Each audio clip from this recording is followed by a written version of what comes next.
Hey, let's make some mesh maps together.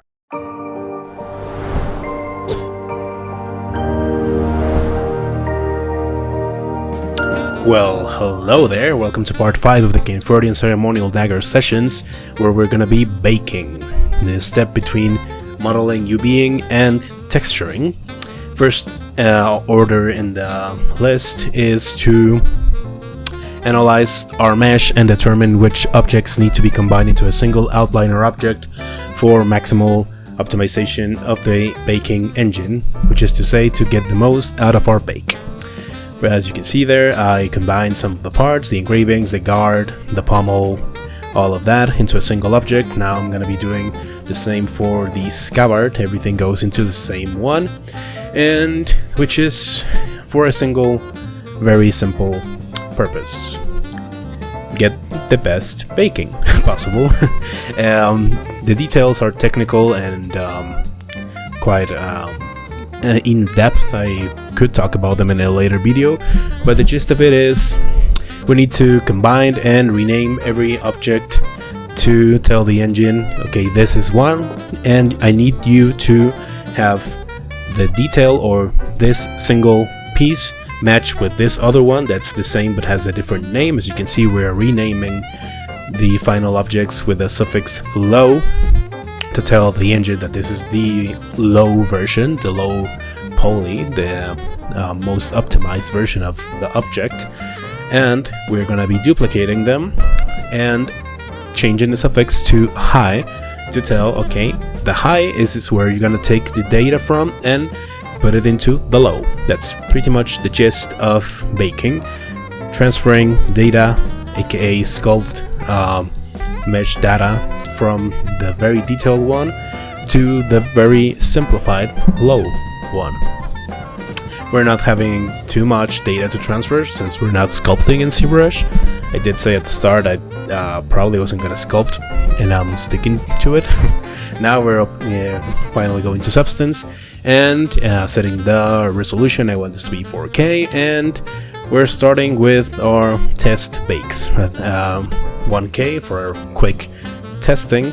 And as I said, I am using the technically the same mesh. I just duplicated it, but it's pretty much the same mesh as my high, because it would allow me to make sure, as you can see at the bottom left there, I have the same or the proper matching of objects according to their names, you know, from the ones we duplicated and just had some named underscore low and some underscored high.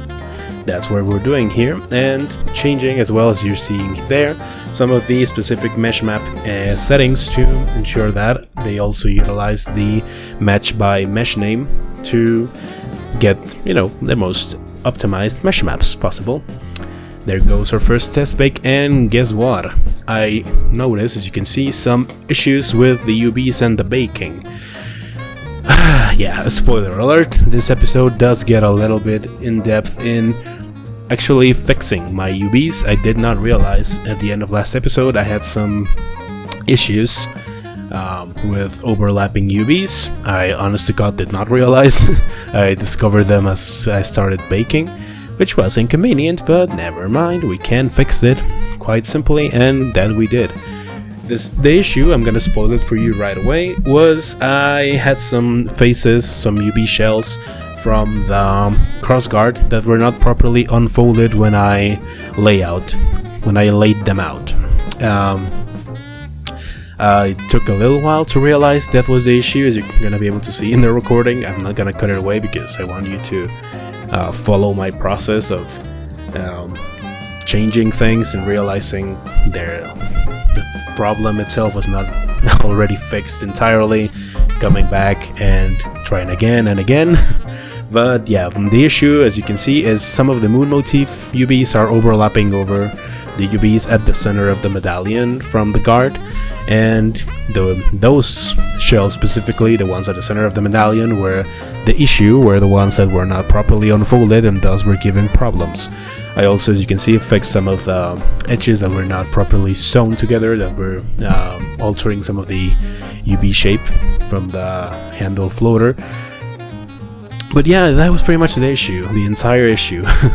A quick rule of thumb so that you don't experience this problem yourself when you're baking and UVing is to look for, in your UV shells, any end of shell edges, as in the perimeter of your shell, that is not colored white. If they're not white, they're not properly unfolded. It sounds pretty simple, and now me narrating it, I feel kind of dumb that I didn't realize it earlier. But yeah, as you can see, I tried a couple of times and realized the issue was not there solved, and until I finally found the problem. Those faces were not unfolded. Now you can see they're proper full circles, and that was literally it. That was the whole issue. And now I'm just re-unfolding and re-layouting this entire object's shells, and it's quite repetitive, mostly from the work we had done in the last episode of proper UVing. But never mind, this is an issue we all have to face. Now, second issue, I realized some weird anti-aliasing in the intrusions/extrusions. But that was not an unfolding problem. That was mostly due to how the UV shell itself was laid out, having to stretch and account for the intrusion extruding into itself, and that I fixed by cutting the bottom part of the extrusion from the intrusion shell, if that makes sense. I hope I talk clearly enough in that part. But yeah, I gave another extra cuts as you see there, selecting those edges and cutting, then unfolding to try and fix that issue of having some distortion in the baking. At the end, I didn't fully fix it, I guess. I think I did good enough, but you know, that's still something I could revisit later. Yeah, this is fixing UVs, and I'm gonna start talking about some of the next steps. As you have been seeing, I did some low resolution bakes, some like 1K, almost no anti-alias bakes for testing. That's obviously by design, because it can take a long while to bake something at higher resolution. And I didn't want to commit the time if I was not positive the mesh and the UVs were already good enough. Now, this is my first attempt at a good high resolution bake, and I'm gonna try and see if the problem with the intrusions is already fixed. The thing I'm gonna do to prove if it's fixed is I'm gonna start showing off some of my texturing workflow. There I'm picking some of my Abelrakian gold materials that I did for Willem's Quest, and there's my workflow. I am gonna be using masks and anchor points to assign materials to different parts of the mesh. There I am masking what's gonna be gold, and there I'm creating the anchor point. You can see there, anchor point gold mask, and assigning the fill to the material. There I'm testing how the masks that this material already has behave with the intrusions to see if the problems persist, if it still looks like weird as it did before, and I think it was good enough already. Now I'm focusing on this face at the edge of the crossguard that is perhaps a little bit too stretched, and it's looking weird in substance. It looks like it has an intruded edge. It has just some weird stuff right there. I didn't really know what changed the final outcome. I added an extra edge to more properly distribute that face, and that seems to have fixed it.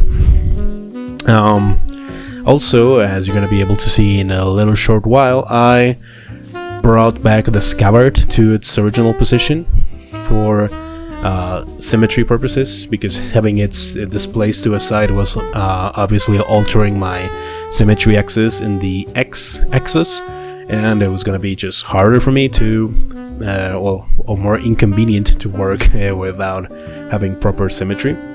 And for the purposes of seeing the blade with the scabbard being on top of it, I added a opacity layer, a 0 opacity layer, to just be able to toggle it on and off visually. For working, thankfully the blade is a quite simple shell that I'm gonna be able to work on it just like that from the 2D UB's view in Substance Painter.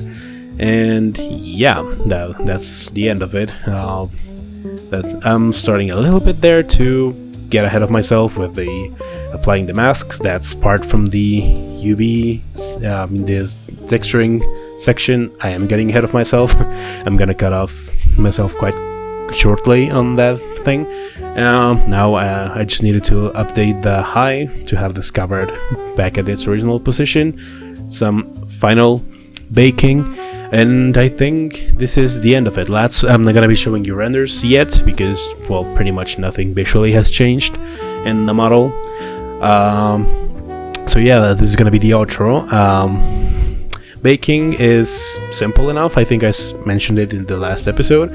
If you know what to look for, what are the most common issues, it can be simple, pretty much of no consequence. But you do have to know that there are some easy banana peels to slip on, like I did with the not properly unfolded shells at the start. And yeah, well, pretty much it, lads. Follow me on ArtStation, TikTok, Instagram, Facebook to not miss any of the updates of the series. We're almost at the end of it, probably just a couple more episodes and we're gonna be done with this asset.